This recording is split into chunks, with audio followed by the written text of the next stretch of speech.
Citoyens d'Israël, chers amis, hier, avant le début du Shabbat, nous avons obtenu une avancée historique pour l'État d'Israël. Après une négociation directe entre Israël et le Liban, médiée par les États-Unis, nous sommes parvenus à un cadre d'entente qui nous permet d'avancer vers la fin du conflit. Et, avec l'aide de Dieu, parvenir également à un accord de paix entre les deux pays à l'avenir. Dans le cadre des accords, les États-Unis et le Liban ont reconnu le droit d'Israël de maintenir une zone de sécurité à l'intérieur du Liban, aussi longtemps que cela sera nécessaire pour notre sécurité. Nous continuerons à maintenir cette zone jusqu'à ce que le Hezbollah et les autres organisations terroristes soient désarmés, jusqu'à ce qu'il n'y ait plus de menaces contre Israël venant du Liban. Je veux que vous sachiez, c'est un coup dur pour l'Iran et pour le Hezbollah, l'Iran qui a tenté de nous forcer à un retrait du sud du Liban. Vous avez souvent entendu ces exigences, ainsi que leurs déceptions et leurs critiques sur l'accord avec le Hezbollah. J'ai défendu nos intérêts vitaux et je me suis opposé à cette idée qu'on nous forcerait à un retrait par la force. Et le Liban, Israël et les États-Unis disent essentiellement à l'Iran, cela ne vous regarde pas. Vous n'avez aucun rôle à jouer ici. Vous n'avez aucune participation et aucun rôle, ni vous, ni le Hezbollah, ni aucune organisation terroriste. Israël et le Liban se sont mis d'accord sur 2 zones proches de la ligne jaune, recommandées par les forces de défense israéliennes, où il y aura un projet pilote de démantèlement du Hezbollah et de transfert du contrôle de la zone à l'armée libanaise. Je vais vous montrer sur la carte. Le noir indique notre frontière avec le Liban. Le jaune représente la ligne de sécurité, ou plus précisément, la ligne de la zone de sécurité. Et ici, il y a un petit ajout que nous avons fait ces dernières semaines. Où sont les zones pilotes dont nous parlons? La première est hors de la zone de sécurité. Et la deuxième est un ajout en dehors de notre zone de sécurité initiale que l'armée de défense d'Israël dit ne pas être essentielle d'un point de vue opérationnel. Donc en gros, ils sont partis de là. Ce sont les 2 zones pilotes, c'est-à-dire qu'Israël reste dans la zone de sécurité convenue. Rien qui nous protège. Et c'est une énorme, énorme réussite. Parce que qu'ont-ils essayé de faire? Ils ont essayé de nous en faire partir de différentes manières, avec différents types de pression. Cela, évidemment, n'est pas arrivé.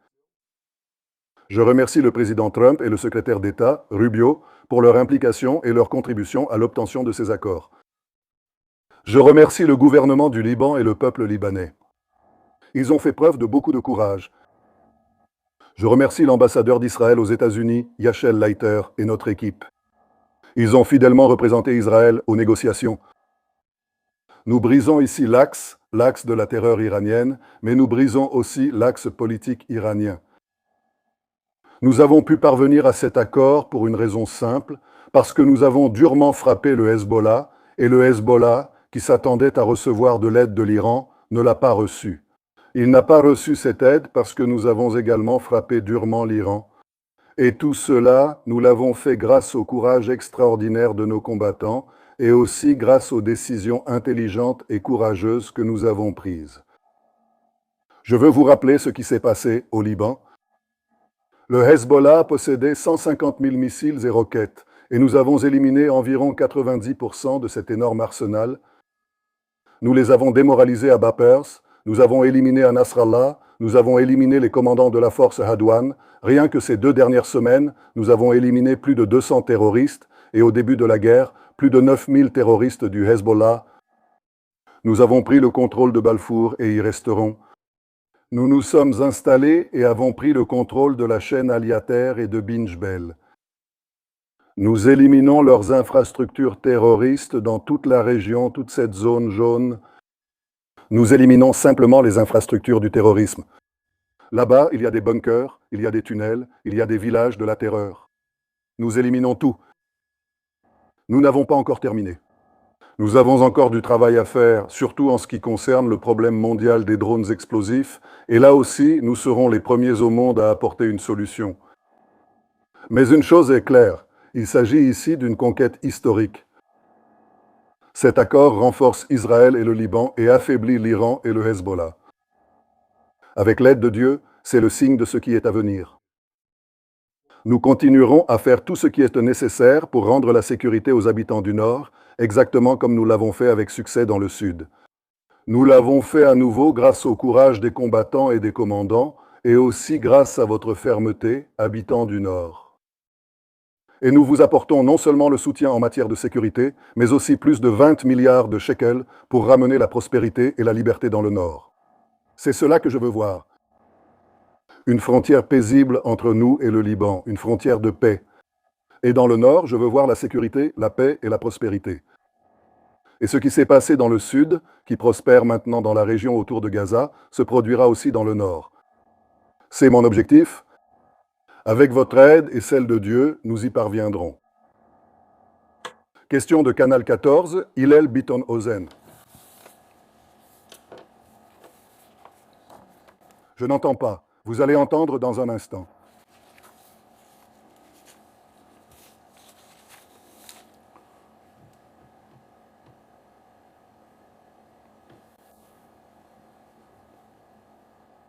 Y a-t-il une autre chaîne 14? Passez à la suivante.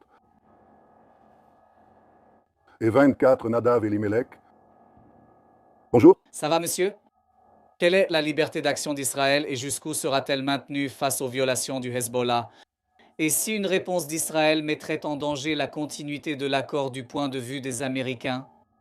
Et avec votre permission, monsieur, une question politique. Pour gagner encore 3 semaines jusqu'à la dissolution de la Knesset, avez-vous l'intention de présenter une législation qui résoudra la question des ultra-orthodoxes avec la loi sur l'étude de la Torah? Nous avons vu cette semaine à quel point la société israélienne est divisée à ce sujet, face à la mission nationale et à la carte des combattants que vous avez présentée, en plus de la crise de main-d'œuvre dans les FDI. Notre liberté d'action pour neutraliser toutes les menaces qui mettent en danger les soldats des FDI. C'est une directive claire. J'ai dit « eux ». J'ai répété « si vous voyez un danger, agissez ». Ce n'est pas seulement un droit d'agir, c'est un devoir d'agir contre une menace immédiate. Quand la question s'est posée de savoir si cela existe ou non, j'ai réuni le ministre de la Défense, le chef d'état-major, et j'ai dit « nous allons publier à nouveau une clarification, une explication et un rappel appuyé. Vous, soldats de Tsahal, vous agissez contre toute menace qui met en danger vos vies, votre sécurité, et, comme je l'ai dit, au cours des 2 dernières semaines, sous ces directives, nous avons éliminé 200 terroristes, et je peux te dire, ce n'est pas toujours la menace immédiate, par exemple, la plus proche de toi, par exemple, hier comme exemple, d'accord ? Il y avait une menace potentielle plus éloignée de nos soldats, sans risque immédiat, mais ils ont vu 7 terroristes entrer dans une maison éloignée. Et ils n'avaient pas encore tiré sur eux, ni ne s'étaient organisés. Mais cette maison a été neutralisée, et ces 7 terroristes sont morts. Notre directive est d'agir contre les menaces. Et je vous rappelle que nous faisons une chose de plus. Nous éliminons constamment, comme je l'ai déjà dit, les infrastructures du terrorisme à l'intérieur du territoire, les bunkers, les tunnels, les positions au-dessus et en dessous du sol, qui peuvent aussi mettre nos forces en danger. Maintenant, en ce qui concerne votre deuxième question, je pense qu'il y a des forces parmi nous qui veulent apporter la prochaine étape.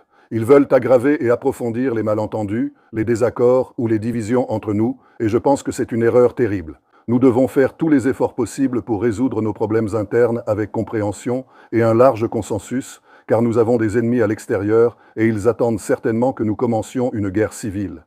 Et je dis, comme l'a dit Menahem Begin, guerre civile, plus jamais, tu ne seras plus là.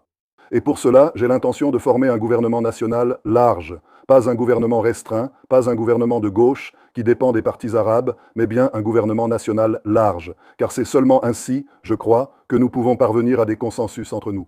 Qu'est-ce que cela signifie? Cela signifie avant tout assez de boycott. Et moi, je ne boycotte personne, je dis que tout le monde pourra se joindre. Il suffit simplement d'être d'accord avec nos principes fondamentaux, qu'Israël est l'État-nation du peuple juif, que nous respectons les droits individuels, que nous avons une économie libre et également technologique, et que nous avons la capacité de nous défendre. Et je veux l'indépendance non seulement énergétique, que nous avons déjà atteinte, et pas seulement économique, je veux aussi l'indépendance en matière de sécurité dans nos industries d'armement. Réduire simplement la dépendance à d'autres facteurs, et je veux aussi du consensus. Sur la question du recrutement et aussi sur la question judiciaire, essayer également d'y parvenir à de larges consensus, changer de direction, et je pense que c'est possible et j'ai l'intention de le faire. Vous n'avancez pas sur ce sujet lorsque vous faites en sorte que les yeshivot Resh Der Haredi m'envoient un message disant « Monsieur le Premier ministre, quand vous envoyez des gens dans les yeshivot, vous retirez des étudiants de la Torah et vous les envoyez en prison. Personne ne s'engage. » Nous avons tout simplement reçu une énorme réponse du public ultra-orthodoxe. Ils veulent, les jeunes ultra-orthodoxes veulent s'engager. Mais quand on introduit la prison dans l'étude de la Torah, cela produit l'effet inverse. Non seulement cela, si je te disais que dans un pays d'Europe, on envoie la police dans les yeshivot et on emmène des jeunes qui étudient la Torah pour les mettre en prison, tu serais choqué. Maintenant, je veux être clair. Pour moi, quiconque n'étudie pas la Torah, là-bas, il faut faire l'accord spécial qui a été conclu. Et aussi, il doit y avoir des sanctions là-bas. Mais quiconque n'étudie pas la Torah, toute la rigueur de la loi peut s'appliquer à lui, y compris l'emprisonner, c'est clair. Ici, je ferai une certaine pause pour parvenir à ces larges consensus. C'est ce que je recherche. Et je le répète, ce sera ma politique, former un gouvernement national et essayer d'atteindre de larges accords sur tous les sujets, car il nous reste encore beaucoup à faire. Parce que, après avoir éliminé la menace existentielle iranienne, un large gouvernement national pourra faire la paix entre nous, s'occuper de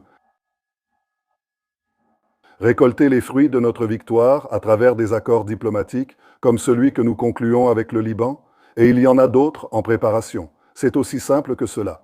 Cela nous donne la capacité de faire ce que j'ai promis le deuxième jour de la guerre, transformer complètement le visage du Moyen-Orient. Et c'est exactement ce que nous faisons en ce moment. Nous revenons sur la chaîne 14 Xeriaru. Nous n'entendons pas. Bonsoir, Monsieur le Premier ministre. Je voudrais demander comment vous allez agir face aux violations du Hezbollah, qui essaiera de violer cet accord pour le faire tomber, et quelles sont les garanties que vous avez reçues à la fois du gouvernement libanais et des États-Unis. Réussiront-ils vraiment à retirer le Hezbollah de la région? Eh bien, nous avons déjà fait nos preuves. Nous avançons avec beaucoup de force. Nous les frappons au moment où ils violent, au moment où ils essaient de violer ou de tirer sur nos forces. Nous agissons avec une grande intensité et c'est la plus grande sécurité. La sécurité réside dans nos forces, dans l'action de nos forces et c'est ce que nous faisons. Le gouvernement du Liban, il a encore du chemin à parcourir. Il a du chemin à parcourir. Ce n'est pas quelque chose de trivial, mais ils ont fait quelque chose. Le simple fait de signer cet accord maintenant est une étape extrêmement courageuse, parce que pour la première fois depuis de nombreuses décennies, ils envoient un message direct au Hezbollah et à l'Iran. Partez d'ici immédiatement. Nous voulons la paix en Israël, que cela vous plaise ou non. Nous voulons parvenir à la paix avec l'État d'Israël. Et je veux te dire que nous avons entendu le soutien que cela a reçu aussi bien du public chrétien au Liban que du public druze, du public musulman et même parmi les chiites. Et c'est un changement fondamental. Et ce changement est venu parce que nous avons changé l'équilibre des forces. Le Hezbollah n'est plus le même Hezbollah. L'Iran n'est plus le même Iran. Et c'est pourquoi, soudainement, il y a une opportunité pour que quelque chose de nouveau émerge. Bien sûr, nous allons examiner cela de manière pratique. La capacité du gouvernement libanais, en particulier l'armée libanaise, a besoin de réformes internes. L'armée a aussi des djihadistes. Le gouvernement le reconnaît et sait qu'il doit gérer la situation. Nous, bien sûr, allons analyser cela, mais vous demandez notre capacité. Nous répondrons à toute attaque contre nous, contre nos soldats, contre nos civils et contre nos communautés. Je pense qu'aujourd'hui, tout le monde comprend à quel point nous sommes sérieux à ce sujet et que nous agirons à partir de la zone de sécurité existante. Gadi Eisenkot a déclaré au Yediot Aharonot que le Liban est un cimetière politique pour les premiers ministres et que vous êtes enlisés là-bas. Quelle est votre réponse à cela? Et une question concernant la Turquie. Demain, le gouvernement doit discuter de la reconnaissance du génocide arménien. Qu'est-ce qui s'est passé jusqu'à aujourd'hui? Avez-vous bloqué cela? Cette fois, vous... Que cela soit approuvé et il n'y a pas de crainte d'une réaction extrême de la Turquie? Je n'ai pas bloqué cela et je soutiens cela sans aucun doute. Quant à votre deuxième question, concernant la première question, voyez-vous, je me souviens d'une chose. Je me souviens de ce qu'a dit Gadi Eisenkot et aussi de ce qu'ont dit d'autres lorsque nous étions encore à Gaza. Toujours à Gaza. Qu'ont-ils dit?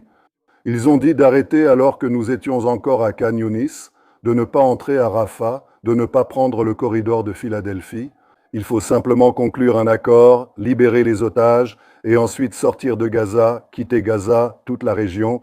Et puis, après 2 ou 3 ans, nous pourrons revenir sur ce sujet. Cela signifie que Deif, Ania, Sinwar et toute la bande de Gaza seraient encore dans la région sous leur contrôle. Ils seraient vivants et aux commandes. Et cela signifie aussi que nous ne serions pas du tout entrés au Liban.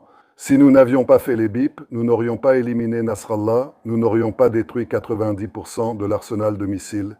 Nous aurions laissé là-bas tous les tunnels terroristes de la force Radwan, juste ici à la frontière. Nous n'aurions pas pris Bin Jibeil, nous n'aurions pas pris Beaufort, nous n'aurions rien fait de tout cela. Alors, selon la vision que Gadi Eisenkot et ses collègues ont exprimée, ils voulaient essentiellement que nous restions avec zéro. Aujourd'hui, nous contrôlons près de 70% de la bande de Gaza, le territoire, nous encerclons le Hamas, et nous sommes sur le territoire, dans cette forte zone de sécurité au Liban.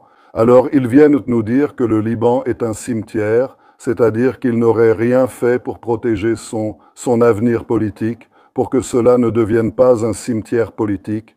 Il ne serait pas entré au Liban, il ne serait pas entré à Rafah, il ne serait pas non plus entré ensuite en Syrie, il ne serait pas non plus entré en Iran, et il ne l'aurait pas fait. Toutes les choses que nous faisons, parce que c'est un cimetière politique. Alors tu sais ce que je dis? Je vais te répondre en yiddish. Tu sais ce que je vais te répondre? Who cares? Je fais ça parce que c'est un cimetière et que ce n'en est pas un. Je fais ça parce que c'est nécessaire pour la sécurité et pour la victoire de l'État d'Israël, pour repousser cet horrible axe de la terreur de l'Iran qui vient pour nous détruire. Et s'il faut entrer au Liban, on entre au Liban. Et s'il faut agir là-bas avec force, c'est ce qu'il faut faire, mais ce que nous voyons, c'est le progrès. Nous ne voyons pas seulement nos progrès en matière de sécurité, et il reste encore à faire, nous voyons aussi nos progrès diplomatiques. Alors, ceux qui ne voient pas cela, bien sûr, peuvent continuer avec leur propre perception, mais je pense que ce qu'il faut faire, c'est ce qui garantit la sécurité d'Israël et la sécurité du Nord. Et laisser au Liban 150 000 roquettes et missiles, y laisser la force Radwan avec ses bunkers et ses tunnels qui continuent de revenir, pénétrant dans notre région. Et celui qui a dit là-bas que nous avons détruit 7 tunnels et éliminé toute cette menace souterraine, j'ai entendu cela à l'époque, je crois que c'était de Gadi Eisenkot. C'est ce qu'il a dit. Non, ça n'existe plus. Nous avons détruit 7 tunnels.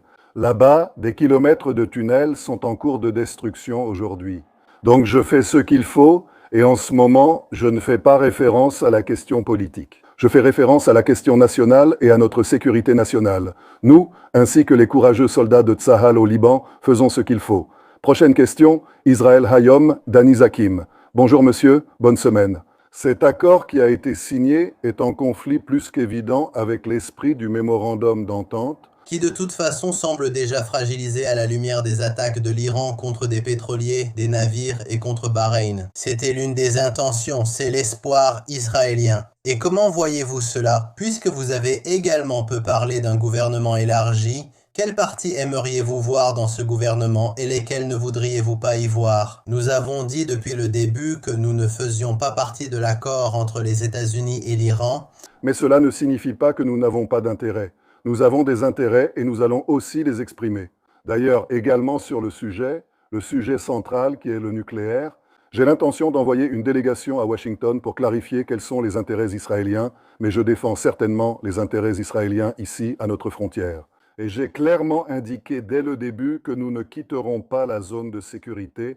Je pense que tout le monde comprend cela et je crois que même aux États-Unis, ils le comprennent très bien. Et le fait est que le secrétaire d'État, Marco Rubio, avec qui j'ai eu plusieurs conversations, il a essentiellement apporté le soutien des États-Unis à cette vision d'une zone de sécurité qui empêche l'Iran et le Hezbollah de nous attaquer. Maintenant, aviez-vous une autre question? S'il vous plaît, revenez vers lui. Quelle était la deuxième question dans le contexte politique, puisque vous avez parlé d'un gouvernement élargi pour les accords? Quel parti aimeriez-vous y voir? Et lesquels peut-être pas? Tout cela, Qui accepte? les principes dont j'ai parlé tout d'abord, reconnaître Israël comme l'État-nation du peuple juif et les autres choses que j'ai mentionnées. Ici, il y a des principes simples. Quiconque est prêt à accepter ces principes, qui, à mon avis, il y a beaucoup plus d'unité au sein du peuple que ce que vous voyez à la Knesset. Beaucoup plus. Je pense qu'il y a beaucoup de principes. Je vais te donner un exemple. Un autre principe du gouvernement que j'ai l'intention de former, un gouvernement national élargi, que j'ai l'intention de diriger, il n'y a pas de place pour deux États. De la mer jusqu'au Jourdain, il n'y a pas de place pour deux États. Maintenant, tu me demandes, il y a 3 ans avant la guerre, le peuple était divisé. Bien que la majorité du peuple, à mon avis, y était opposée, une partie significative y était favorable. Je pense que cela a changé. C'est une base pour le consensus. Il y a aussi une base pour un consensus supplémentaire. Les gens ne veulent pas voir une guerre civile, j'en suis sûr. Il y a ceux qui essaient d'attiser cela et d'approfondir la division au sein du public. Je veux tout faire pour apaiser cette situation. Mais hier, si j'ai bien compris, quelqu'un a sorti une arme et, il me semble, une femme a été blessée. Nous ne voulons pas en arriver là. Et je suis sûr qu'il y a de la place pour trouver des accords de consensus beaucoup plus larges dans certains domaines, dont certains en font partie. Des sujets de controverse et bien d'autres questions qui n'en sont pas. De véritables controverses parmi le peuple. Merci beaucoup pour tout, vraiment. Monsieur le Premier ministre. Attendez, je n'ai pas fini. Je voudrais demander cela, s'il vous plaît. J'ai mentionné que nous avons de grandes réalisations et des accomplissements extraordinaires de l'État d'Israël, des forces de défense israéliennes, du peuple d'Israël dans cette guerre. Et j'entends des critiques qui nous sont adressées et qui disent « Regardez, vous avez réussi ». Vous n'avez pas tout réussi. Je dis « C'est vrai, nous avons accompli beaucoup et à certains endroits, nous avons accompli bien plus que ce que nous pensions. À Gaza, nous avons ramené tous les otages. Nous avons promis que Gaza ne représenterait plus une menace pour Israël. Nous avons démantelé la majeure partie de la capacité militaire du Hamas. Il y a quelques jours, nous avons éliminé Azzadine al-Haddad. Quelle a été la réaction? Il y a quelques semaines, quelle a été la réaction? Zéro. Pas une balle, pas un missile. Et il leur restait bien sûr leur capacité civile. Il reste du travail, mais c'est une grande réussite. Nous ne pouvons pas comparer la situation du 7 octobre à celle d'aujourd'hui. J'ai déjà parlé du Hezbollah. Nous avons détruit 100 000 à 150 000 missiles et roquettes, il en reste quelques milliers. Il en reste encore, c'est beaucoup, mais c'est à peine perceptible, on ne peut pas comparer avec ce que c'était avant. Il y a aussi l'élimination de la force Adouin et de tout. La ligne SHLH, SHL-HBV dans la criminalité et les tunnels de la terreur le long de la frontière, ainsi que tout ce que nous avons fait pour éliminer des milliers de terroristes, c'est quelque chose qui ne peut pas être comparé. Il en va de même pour l'Iran. Nous avons dit que nous écarterions une menace nucléaire immédiate et nous l'avons fait. Une menace de milliers de missiles balistiques, nous l'avons fait. Nous les avons repoussés, nous avons réduit leur capacité à produire cela, et nous avons aussi créé les capacités pour qu'au final, le peuple iranien puisse agir. Je crois que cela va arriver, que le peuple renversera ce régime. Cela ne se fera pas du jour au lendemain. Aujourd'hui, il y a des manifestations en Iran, aujourd'hui. Donc, ce sont de grandes réalisations. Maintenant, si quelqu'un vient te dire, quelqu'un qui était prêt à s'arrêter à Khan Younes, et que toutes ces choses n'auraient même pas été accomplies, et ils viennent te dire, nous qui étions prêts à nous contenter de 0%, ils viennent, et 0%, ils critiquent. Concernant votre gouvernement qui n'a pas atteint 100%, seulement 80 ou 90%, c'est une blague, pas sérieux. Je pense que la majorité du peuple comprend qu'il y a ici d'énormes acquis que nous devons préserver, que nous avons encore des défis à relever, sur lesquels nous devons travailler ensemble. Et c'est pourquoi, je le répète, ce que je dois faire, en réalité, c'est unir les forces, former un large gouvernement national et relever les défis qui restent, avancer, saisir et utiliser toutes les grandes opportunités qui s'offrent à nous. Merci beaucoup, Monsieur le Premier ministre, merci beaucoup. Merci beaucoup d'avoir regardé cette vidéo jusqu'à la fin. Soutenez notre projet et contribuez financièrement via la clé Pix qui apparaît à l'écran. Nous sommes une chaîne indépendante axée sur le fait de vous informer en toute vérité. Votre contribution nous aide à rester debout.